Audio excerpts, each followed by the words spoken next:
Welcome back. Bob the Canadian slash RompSteel here with our Lome League finals. So, yeah, coming into this, Mr. James had to win one game, and I have to win two in a row. So I'm assuming you watched the first one anyway. So I won one, and here we come to the last one. So I bid first, and oh boy, what a chess match the betting has been. We both surprised each other every single time we show up for bidding. First time, he wasn't expecting me to go past one token and offer him two. And he took that in one. And second time, I wasn't expecting him to offer me two tokens right off the start. And I took that in one. And this time, I offered him two tokens right off the start, which he also wasn't expecting, because last time I tried to open the betting with one token. And I also was expecting him to take it, because in our first game, he reacted as if it was crazy. So he thought for a long time and offered me three Dwarven rings. And oh boy, that was a tough... I thought for so long about that, because three Dwarven rings would be cool. It means, like, if you get to the Mordor track in good health, then you can probably get a ton of movement really fast. But at the same time, then you don't have any tokens, and tokens kind of help you defend so that you can actually get to that point. So anyway, then I countered with offering him three tokens, and he accepted, which I think makes sense. Going past three tokens would just be so much for the free peoples. Anyway, so he did the usual start of Gimli out at Erebor and Gandalf Narya. He started with Wisdom of Elrond, and we proved the Swifter. I have King's Revealing Ron, so like all decent cards, nothing spectacular. And I allocate one eye, roll two more, and have this very pleasant roll. So I have my token and three hybrids, so I can for sure get Saruman and Gothmog, and then one army movement. And he has all this mustering, which I'm a little scared of. It's not great turn one, though, because, like, you know, say he thinks I'm coming for Woodland Realm, and he just musters all of the elves all the way to war and puts an elite in there, then just, yeah, okay, I'm just probably not coming there now, you know. So anyway, so he starts by mustering the elves. Very reasonable choice. I muster Isengard down. He musters the elves down again. I muster Sauron to war, which might have actually been a mistake in hindsight. But anyway, so then he surprised me here. He used a ring to move with one of the muster dice, and he gets hit, and it's an eye, so he's revealed. So I'm very happy to see that, for sure. Especially in Lords of Middle-earth, like being able to get, what do you call it? That boy. The chief. Yeah, the chief as opposed to the black captain here. So he thought for quite a while here, and he ends up choosing to take a random with the thought that it would probably, be someone that's not Strider or Gandalf, and that allows him to switch guides. Then he can switch to Strider, because every time you lose... how should I phrase it? What's the word? The composition of the fellowship changes. So if you separate a companion, you're allowed to switch guides then too. Changes, or if you take one as a random casualty, you're allowed to change the guide. So he could change it to Strider and use his ability to hide the fellowship and move again. And then at the end of the turn, beginning of next turn, anyway, and then switch back to Gandalf and throw a party. So he takes a random anyway. And it's Gandalf anyway. So that decision is made. So that's, like, it's kind of nice because you're closer to Gandalf the White, but it's a bummer too because clearly he didn't want that, or he would have just taken Gandalf. It's very inefficient losing him for just an eye that was doing one damage like that. So that certainly is an ominous start corruption-wise anyway. So I bring out the chief. No point in hiding that. He hides. I move armies. He brings in Galadriel. I bring in Gothmog. So I could have brought in Saruman here. Oh, no, I obviously wouldn't have, because Gandalf is dead, so he could bring Gandalf in. So, yeah, very obviously correct in not bringing Gandalf. And he moves again, and it's hit, and it's a 2 reveal. So after rolling the second hit there, I was hoping for another eye, but that would be a lot to ask for.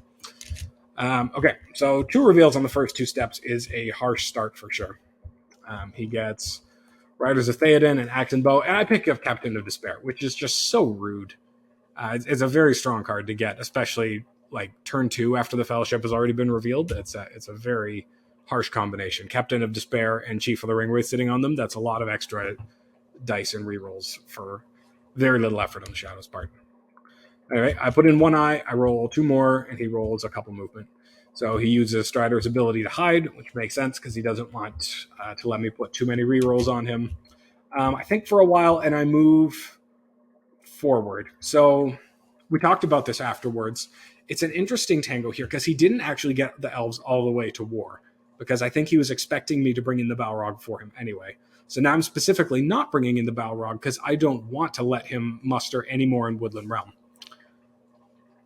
So, by moving forward, he could use the token, and then I'd move again, and then he'd use the muster and put an elite there, and then I'd be able to besiege it. But instead of besieging it, I would just bring in the Balrog now, since he can't muster Woodland Realm anymore this turn without spending a ring anyway. So he chooses instead to move first in the hopes of, getting past Moria without the Balrog getting him, and he's safe. So I move into Old Forest Road, and I move that army into Morannon. He passes. I attack Woodland Realm. He moves again. He said 3 times. Oh, that would have been a crazy eye there too. But it's a 0 reveal. So, yeah, he mentions that the last game we played, the Fellowship just never got revealed at all, and this time it's already been revealed 3 times. So, anyway, there's a 0 reveal, and there's a 1 for the getting revealed. So now I'm a little bummed that I didn't have the Balrog there in time, but you got to choose sometimes, either military or corruption, and I chose military. He chose corruption. That's what happened here. So I draw a card, and I get threats and promises, so yay, thanks a lot, Gothmog. He hides the Fellowship. I bring in Saruman. It's funny, we streamed this one, and I mentioned... well, I'll tell you what's funny about that later anyway. I don't want to spoil things for you. Okay, so he musters Gondor to war. He mentioned later that, he had Wisdom of Elrond in hand, so that's having Gondor one step away is very strong, because just a Palantir, all of a sudden, boom, they're at war and they can muster up, so that's strong for sure. And out comes Captain of Despair. Okay, he gets Challenge of the King and Círdan's Ships, great cards.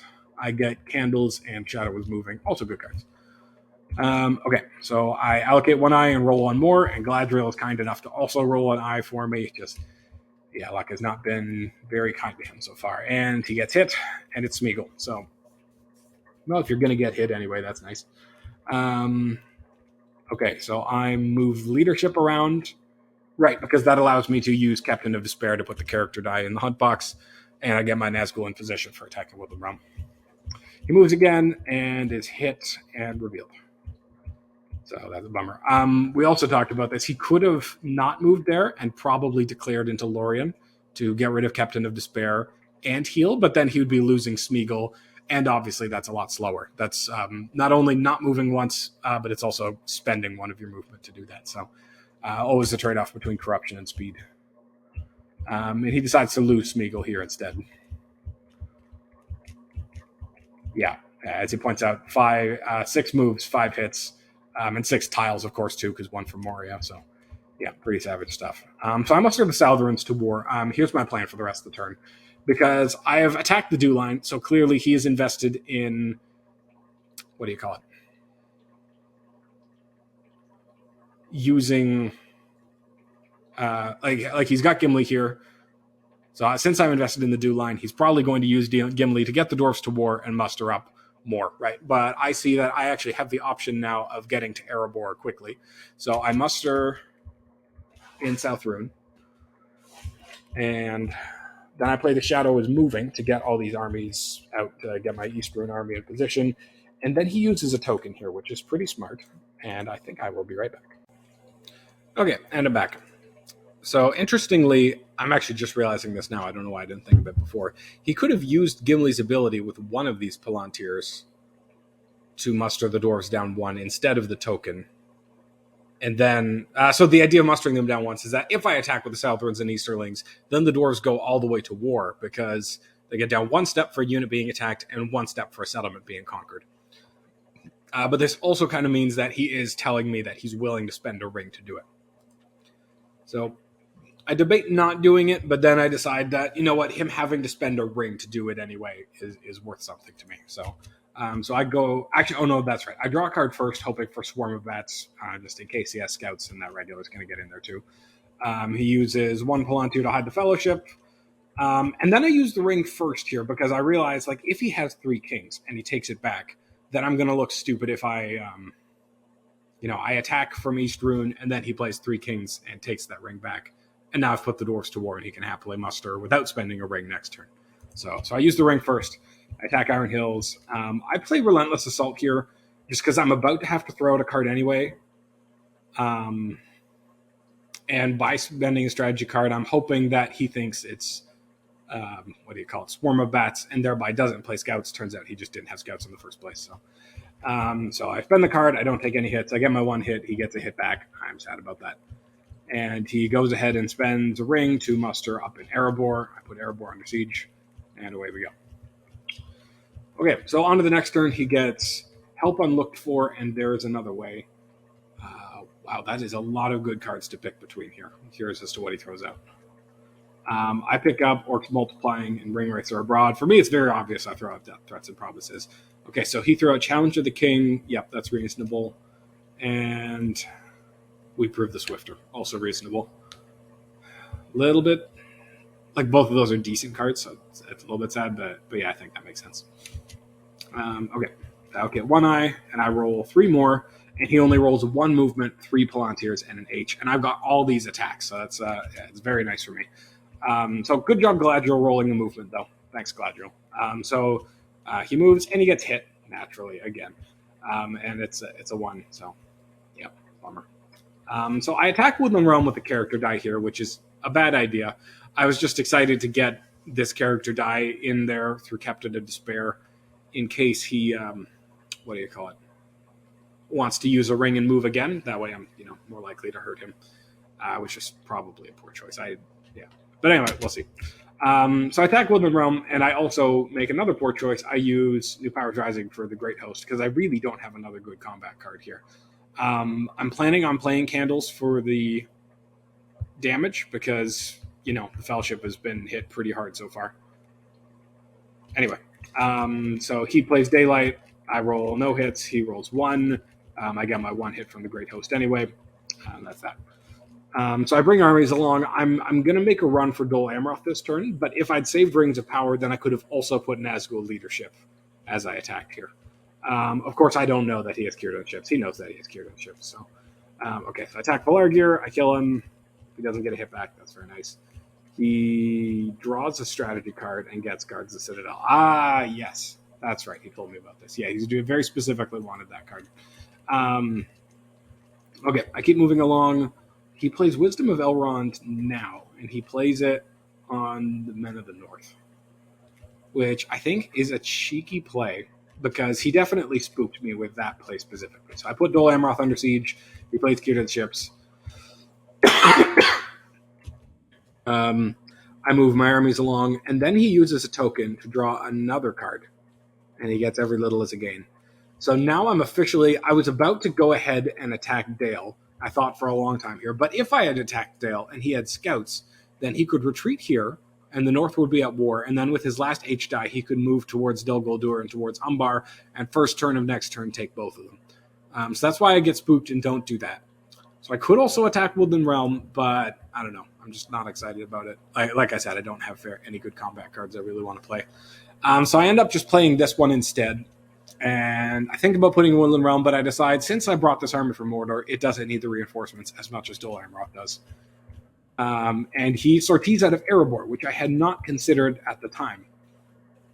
But actually makes a lot of sense. And he explained later on why he didn't fight a field battle in the first place was because he didn't have as good cards, and now he has better cards. So now he has, as you'll see, a charge to play, which is strong. And I don't have any cards that can be played here. If I had Nazgul Leadership, I could play these Dread and Despairs, and that would be epic, but I don't have any Nazgul. And obviously he wouldn't have attacked if I did have Nazgul there. So he gets 2 hits with his charge, so that is a really rough start for me. And he rolls 3 hits, but I also roll 3 hits. So that's a good deal for me, for sure.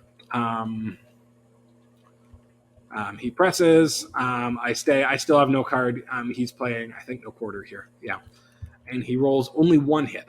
So that's unlucky. He would have been expected to roll 2 hits and then a third from no quarter. And I roll 3 hits back from my 3 regulars. That is absurd. Yeah, feels bad. So now it's down to 1 regular versus 1 regular.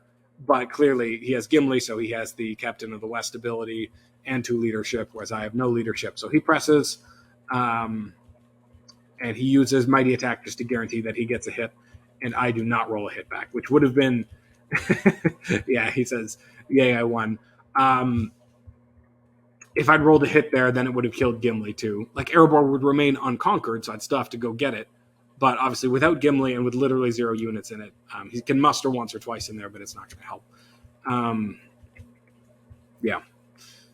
So obviously that's really bad luck. Like you would have expected that to go. You certainly mathematically it would be more likely for more dwarfs to be left, and then next turn there's a good chance he can muster twice before this army gets back. So there was certainly a chance that army was equal strength or stronger than it had set it out, and not this week anyway. So he picks up a daylight and file Galadriel. That's nice for sure. So I allocate one eye and roll another solid bunch of attacks and 3 eyes. 2 Palantir, so that's a little less good, but still very good for me. And Galadriel rolls another eye. So yeah, we're on. Yeah, it's just, and still no Will of the West. Very savage stuff. So he moves, and it's hit, and it's a 2.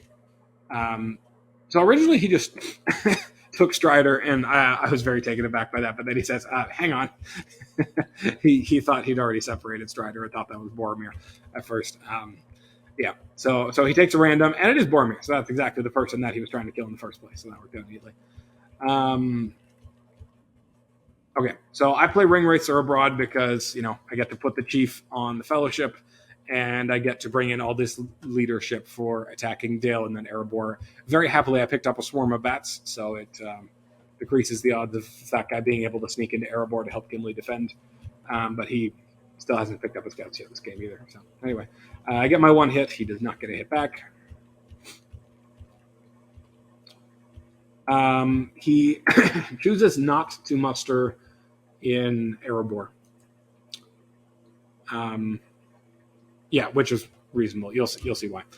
So I attack Erebor and put it under siege. I play Candles here, and I get 2 hits. And I get to draw another character card, so that's nice. He passes again. I attack Erebor again. No card, no card. I get the hit. Yeah, so now he brings in Elrond so that he can try to get to Mordor this turn. I bring dudes along. He moves again and gets hit. It's a 3. So this time he loses Strider on purpose. Then uses Elrond's ring to retrieve the character die, which makes sense. Wait. Did we screw it up? We might have screwed something up here. Oh, we totally screwed something up. Oh, well, you'll see. Okay, I moved armies. He moves again and gets hit. What we treated as 5 times with the eye, but we forgot that because he used the Elrond ability, that 4 isn't actually a hit. So it should have only been 4 reveal, but I should have tried the reroll, so who knows? Maybe it would have been a 5 reveal anyway. So he takes Legolas and the Hobbits and 1 corruption. Just absolutely brutal. Like, to be fair, the odds of an eye was relatively high. It was 3 eyes out of 8 tiles, so almost 50%. But at the same time, yeah, rolling 4 or, as we treated it, 5 hits is very unlikely, especially in combination with the eye. That's just, yeah, absolutely ridiculous stuff. And then he gets revealed, and it's a 2. So now he's up to 9 corruption. That's just, yeah. So he gets to put the hobbits out anyway. So that's neat. Where did the other hobbit go? But did the other hobbit just die? Where'd the other hobbit go? Oh, I think he forgot and he just killed him. Or was it, oh, it was alternate Pippin. That's why he doesn't go anywhere. Okay, cool. I didn't even notice that at the time. Wow. I just assumed he went to Rohan. Well, anyway. I